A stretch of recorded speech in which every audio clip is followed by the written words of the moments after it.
Ano yung tipaklong oh. Ang linaw ng tubig na umaagos dito.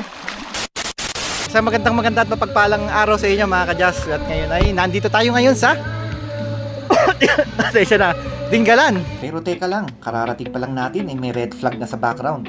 Nire-respeto naman natin ano man ang trip mo para mag-unwind. Nagkataon lang na iba ang trip natin at ng tropa. Mas gusto kasi namin yung musikang gawa ng kalikasan.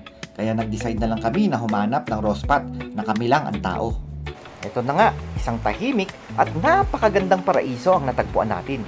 So dito kami pupwesto mga kadyas. Ayan. Kasi kada dito kami pupwesto, tahimik yung ano doon, yung agos. Tapos medyo may lalim doon. Pwedeng mamingwit. Susubukan namin mamingwit kung may mabibingwit. Ayun doon. Peaceful. Uy, ang linaw dyan ah. Ang linaw. Ang linaw oh. Kesa ko sa putang ng... Oo. So ito mga kadyas. Ito papakita ko sa inyo. Makikita nyo. Dito sa may spot na to na kaya dito namin gusto. Makikita nyo naman. Ayan oh. Anak ng tipaklong oh. Ang linaw ng tubig na umaagos dito. Ayan oh. Kung nakikita nyo. Oh. Kitang kita yung ilalim no.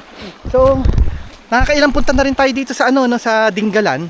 Meron palang spot na ganito na perfect for raw spot camping mga kadyas no.